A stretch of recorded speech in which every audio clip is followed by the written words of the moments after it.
Deficiente, sejam bem-vindos a mais um programa. E você já sabe, quer mandar aquela sugestão de pauta para nossa equipe? É só entrar em contato pelo nosso direct de Instagram, @viverdeficiente. E é sempre um prazer interagir com vocês.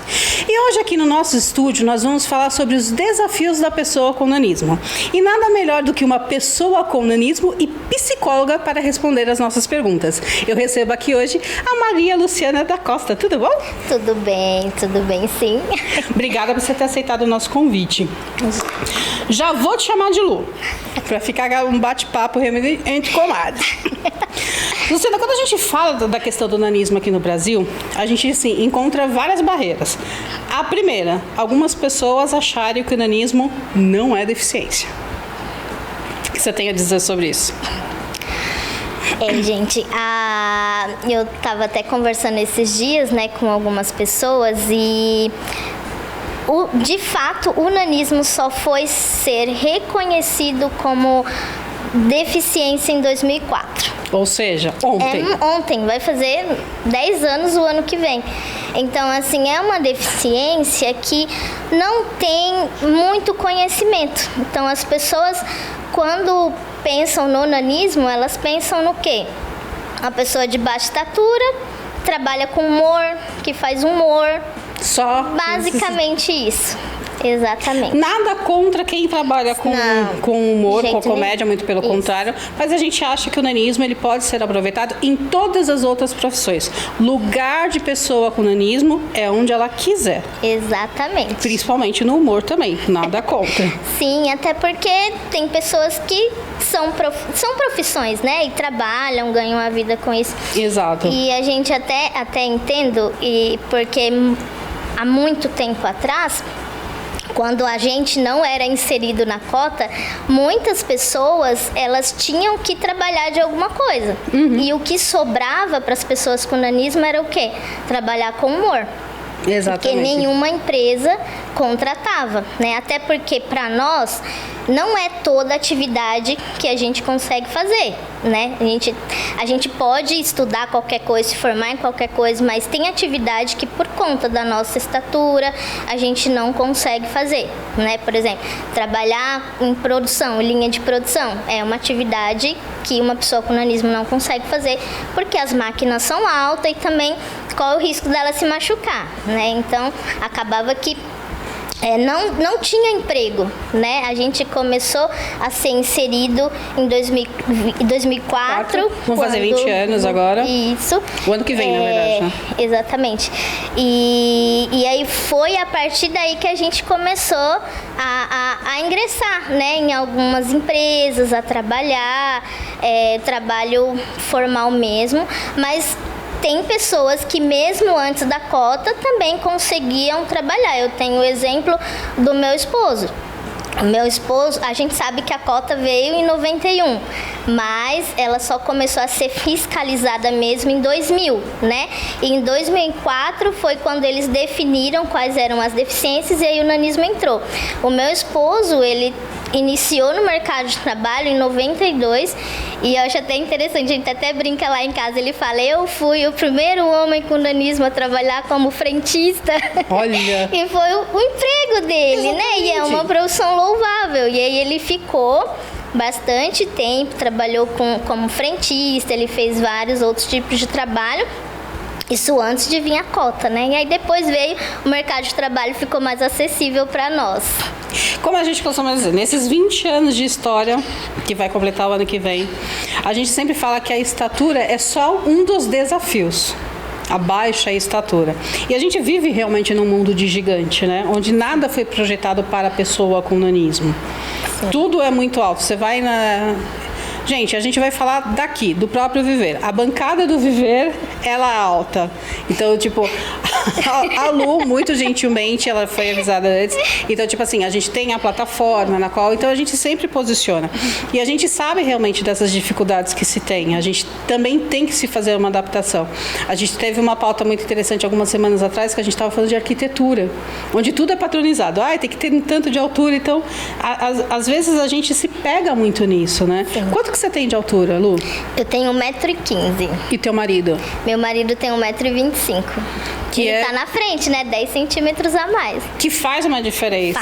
Nossa, muita diferença. Gente, eu tenho 1,53 m e meio. E eu falo que esse meio, pra mim, é fundamental. A gente faz questão. Faz questão. Eu faço questão de cada centímetro. 1,15 e meio eu faria questão, mas é 1,15 cravado. Exatamente, tem que estar lá, né? Porque a gente sabe que tudo realmente isso. Então as coisas sempre estão muito altas. E você não é daqui de São Paulo. Não. Você é da onde? Eu sou nordestina, com muito orgulho. Amém.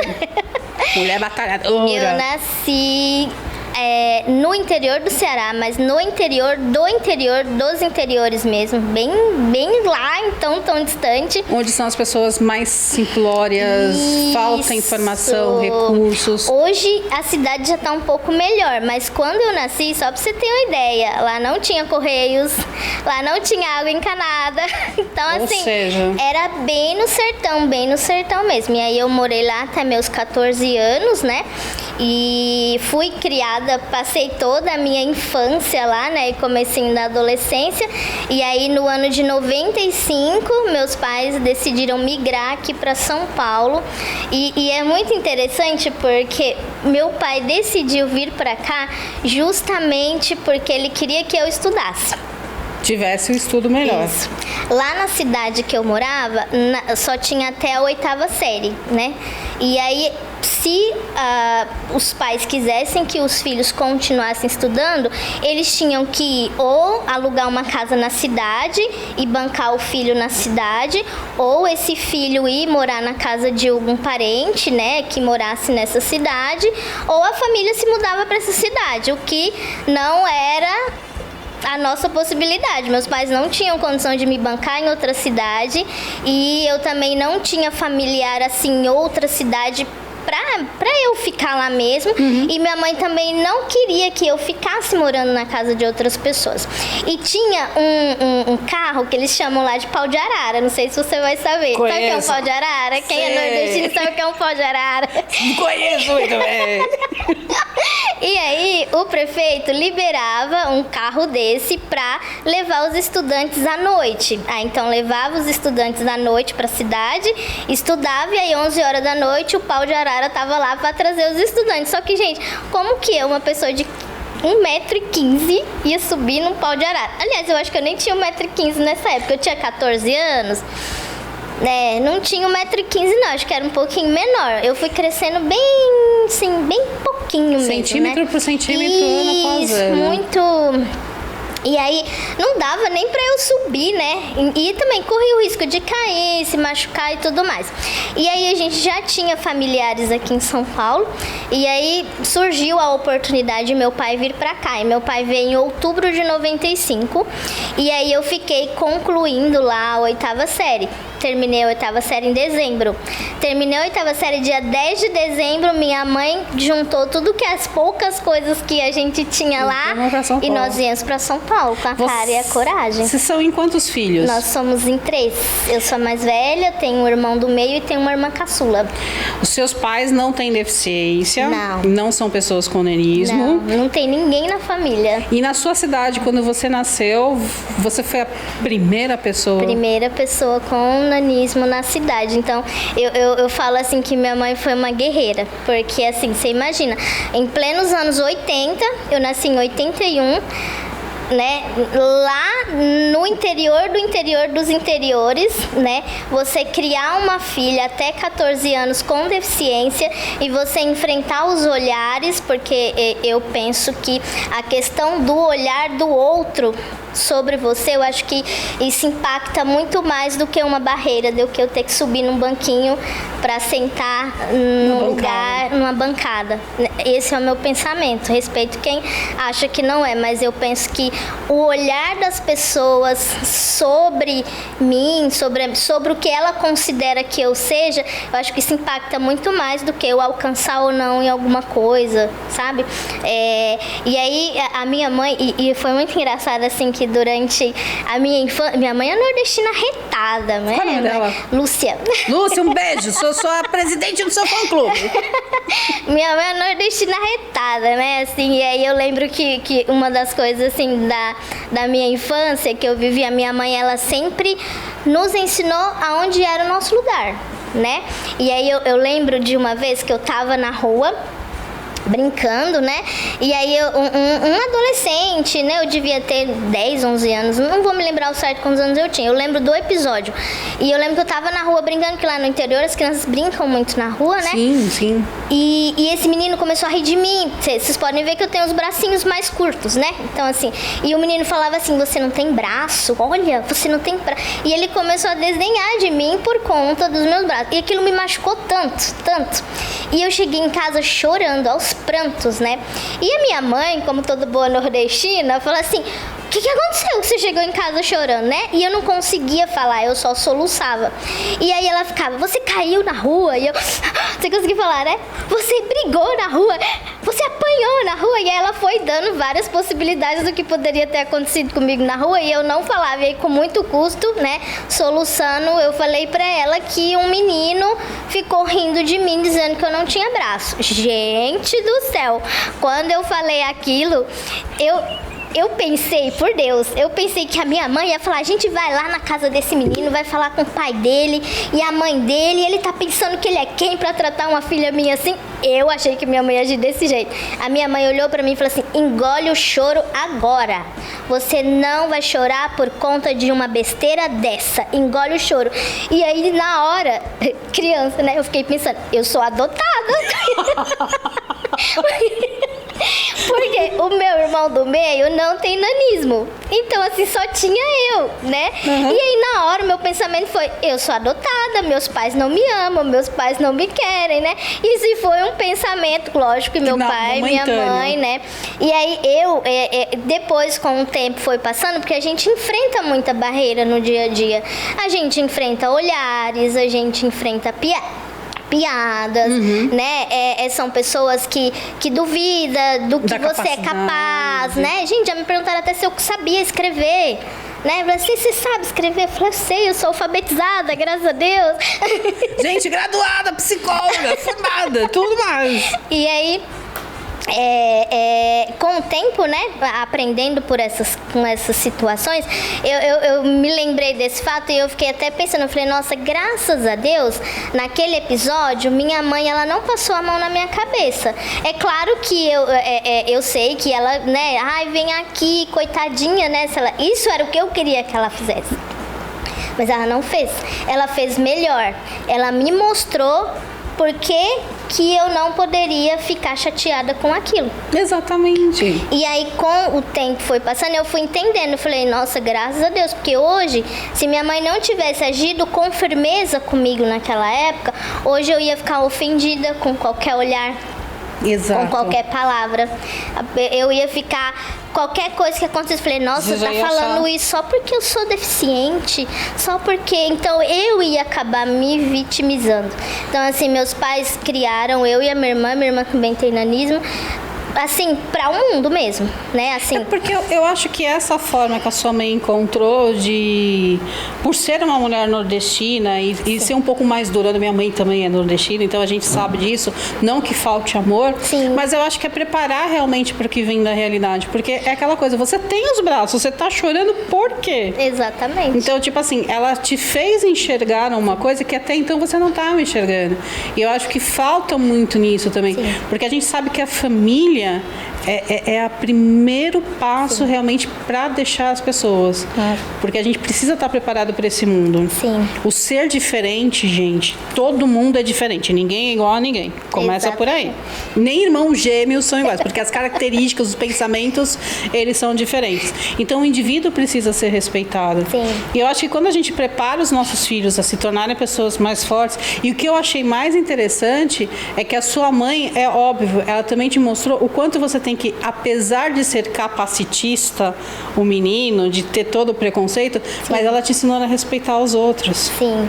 E eu acho que isso é a melhor, sim, lição que a sua mãe pode dar. Sim. Agora vocês entenderam por que eu sou do fã-clube dessa mulher, gente?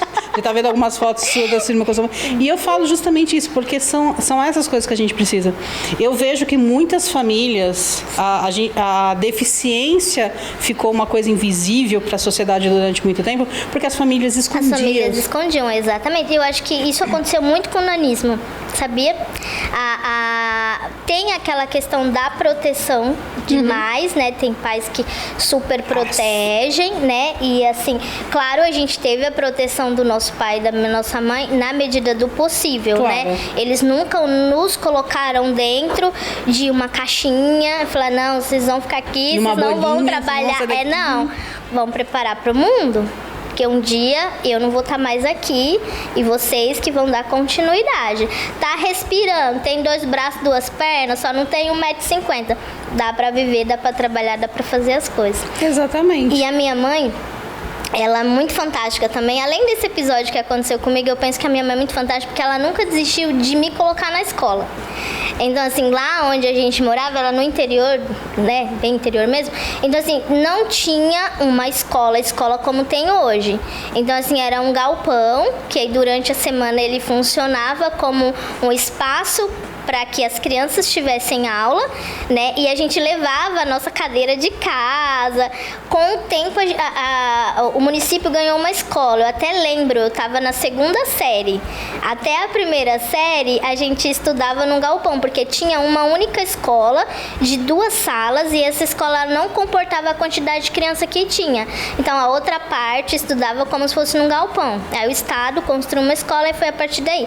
Mas até então era num galpão. Então, a gente levava a nossa cadeirinha de casa, né? E a minha mãe, todo dia, ela descia comigo para me ajudar a levar a cadeirinha. Não desistiu da educação. Não desistiu. E aí lá, quando chovia, ficava barro no chão.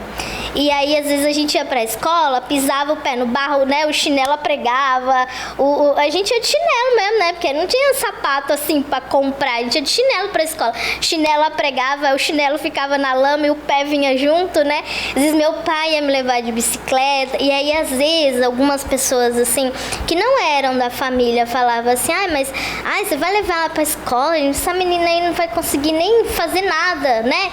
Tipo assim, menosprezava. E a minha mãe nunca, gente, nunca deixou um dia de nos levar na escola. Faça e se chuva, tinha uma faça coisa, sol. tinha uma coisa que ela fazia questão, era da gente ir pra escola. A gente só não ia se um dia tivesse doente. Mas se tivesse doente, ela ainda ia averiguar pra ver se estava doente mesmo. Se não tivesse, não era desculpa de criança vai pra pra faltar escola. aula. Exatamente. E aí, em 95, é por conta dessa questão também de não ter pra eu continuar os estudos. O meu irmão do meio tinha 10 anos e a minha irmã mais nova tinha 4.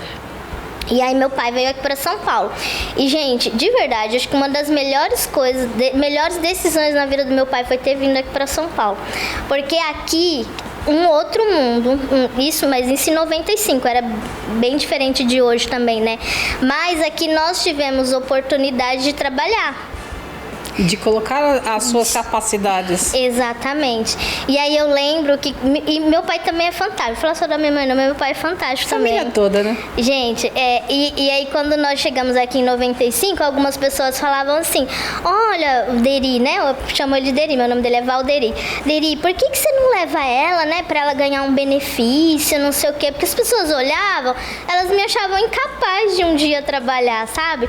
E aí eu lembro que um dia a gente tava, meu pai me levou num lugar, eu ia estudar no centro, na escola João Ramalho, e eu morava num bairro mais afastado, então tinha que pegar um ônibus. E meu pai foi me levar para ver se a gente conseguia a carteirinha de gratuidade do ônibus. Que é um direito adquirido. Isso, exatamente. Só que naquela época não era tão fácil assim, né? Em 95, o nanismo não era nenhuma deficiência, né, gente? Foi só em 2004, então... E aí, quando chegou lá, não era o lugar de fazer a carteirinha. Aí a atendente falou assim, olha, aqui não é, mas se o senhor quiser, a gente pode dar entrada num benefício pra ela, mas é o seguinte, se ela derem um benefício pra ela e for concedido, nunca mais ela vai poder trabalhar. Eu lembro disso, dessa fala. E aí eu lembro que eu fiquei pensando assim, eu falei, nossa, eu nunca vou conseguir trabalhar. E meu pai, na hora, falou assim, então eu não quero, porque ela vai trabalhar. Parecia até exploração, né? Exploração de menor, né? Ela vai trabalhar.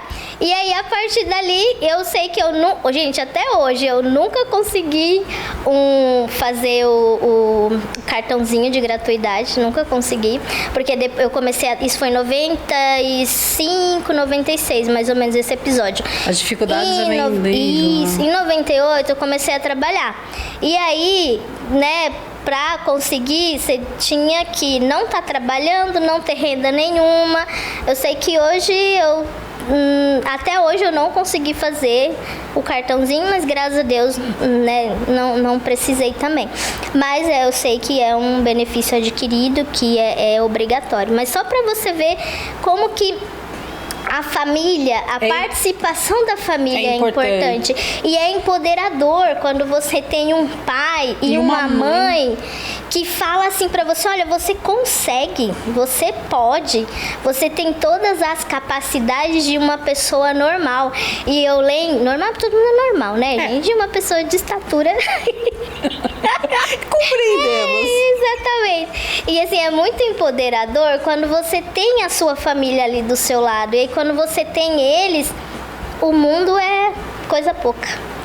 As piadas que fazem com você é coisa pouca. Porque você sabe de onde você veio, e pra onde você vai. Sabe para onde você é, você sabe quem você é, porque a sua família te deu essa base.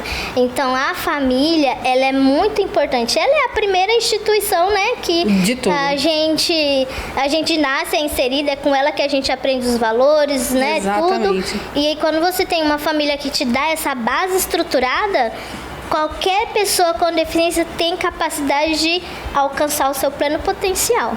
Todo mundo tem um sonho. Todo mundo. Todo indivíduo tem um sonho, quer chegar numa conquista. Sim. E eu acho que isso que é importante. Sim. O incentivo que a gente tem. E o incentivo realmente, gente, ele vem da família. Sim. Porque se os seus pais tivessem uma postura diferente, você poderia se acostumar com o papel de vítima. Sim. Isso seria a sua zona de conforto. Sim. E muitos, não gosto de usar essa palavra, mas muitos dos desafios, eu ia falar problemas, mas muitos dos desafios que a gente encontra na vida, eu acho que é por causa disso. Porque tem momentos que a gente aprendeu a ser assim. Sim. Então, se eu sair da caixinha, eu vou decepcionar a minha família. É o primeiro pensamento que a gente tem. Eu acho que você, como psicóloga, pode dizer isso melhor do que ninguém. E depois a gente fica naquela, a autossabotagem, né? Sim. Será que realmente eu sou capaz? Exatamente. E eu acho que o exemplo da sua família, quando a gente fala de desafios, eu acho que a sua história, ela ilustra muito bem isso. Porque poderia ser totalmente diferente disso de um contexto. Não criticando as famílias que têm essa superproteção. Mas a gente sabe que quando essa pessoa for um adulto, a vida dela vai ser muito mais desafiadora. Porque já basta o preconceito que a sociedade tem. Sim. Olha, e são muitos, né? E a gente, você falando aí de desafios, essa palavra problema não é legal, né? Também concordo. Difícil e problemas a gente não usa mais. Exatamente. São desafios. Exatamente, desafios. E são muitos que a gente tem, né? A gente já começa aí com, além das questões atitudinais, né? Que as barreiras, os estigmas que as pessoas colocam, né? Os olhares, que eu acho que o olhar é o que mais machuca, né? Eu falo muito do olhar porque... E as palavras também, as palavras. E eu falo muito do olhar e de algumas palavras porque eu venho de uma infância aonde eu descobri que eu era uma pessoa com nanismo sozinha. Tipo assim, eu não tive... a minha mãe e o meu pai, era tão comum eu e o meu irmão e a minha irmã que eles nunca tiveram aquela... Talvez pela pouca sabedoria, né? Aquele insight de falar assim, nossa, deixa eu explicar pra ela que as amiguinhas dela vão crescer e ela não, né? E tadinho dos meus pais, né? Lá no Ceará, lá não tinha informação, né? E também naquela época, hoje em dia, a gente já vai passando, as crianças já vão em terapia logo de criança, né? Já vai aprendendo a lidar com essas coisas. Eu não tive isso. Eu acho que a maioria das pessoas da minha geração não teve isso. As pessoas com nanismo de 40, 50, 60 anos, eu acredito que não teve isso. Então a gente meio que, falo por mim, acabei descobrindo sozinha. E aí eu via que as minhas amigas cresciam e eu não. E foi muito engraçado que uma vez a gente tava brincando. Eu gosto muito de trazer coisas da minha infância porque foi uma parte muito rica da minha vida e a base que eu tenho hoje vem dessa fase, né? E aí eu lembro que a gente tava brincando e as meninas eram sempre um grupo de 5 meninas. E até hoje, quando eu vou no Ceará, eu ainda tenho contato com elas, né? E eu era conhecida como Lucianinha. Lucianinha. Tinha 2 Lucianas, né? E aí eu, por ser a menorzinha, todo mundo me chamava de Lucianinha, né? E era um apelido carinhoso. E aí, um certo dia, elas falaram assim, ô Lu, por que a gente tá crescendo e você não? Vamos fazer uma coisa? Vamos fazer um chá? Olha a inocência da criança. Vamos fazer um chá de bambu? Porque diz que bambu é aquela árvore, né? Que cresce. A gente faz um chá de bambu, aí você toma e aí a gente vai vendo se dá certo. Tipo uma simpatia, sabe? A gente fez um chá de bambu, gente, pra eu tomar. Olha, a inocência da criança. Né? E assim, pras minhas amigas, tava tudo bem eu ser pequena, né? Elas observaram que elas cresciam e eu não. E assim, a diferença também tava, por exemplo, lá no Nordeste a gente brinca muito na rua. Então, brincava de queimada. E eu era sempre café com leite, né? Porque eu era a menorzinha de todas. Eu nunca fiquei fora, nunca me deixaram fora. Sempre me inseriam nas brincadeiras, no entanto, eu era café com leite. Eu era café com leite. Eu vou ser obrigada a te interromper um minutinho pelo seguinte. Você sabe que tempo de TV é aquela coisa que passa correndo, passa voando. Sim. E a gente tem muito assunto para falar. Vamos continuar o assunto na próxima semana? Vamos. Vamos falar sobre isso também? Vamos bater o nosso papo? Vamos. Então é isso aí, galera. Só deixa suas redes sociais para quem quiser te acompanhar. Certo, então Você tem duas? Eu tenho duas. O Instagram. Isso, eu uso mais o Instagram, então meu Instagram pessoal é o luciana.costalu, @luciana.costalu, e eu tenho uma página que eu fiz para postar conteúdos de psicologia, né? Que é a minha formação do coração, a psicologia que eu ensino na minha vida aí como presente. Exatamente. Eu amo tudo que é relacionado à psicologia, e aí a minha página de psicologia é @pensamentos_pc_. Isso aí, galera. O bate-papo não termina por aqui. A gente vai continuar esse bate-papo na próxima semana, porque nós é comadre. Nós gosta de uma boa conversa. Certo? Certinho. Então, espero que vocês tenham gostado da edição de hoje, assim como nós gostamos de fazer. E eu encontro vocês na próxima edição. Até mais!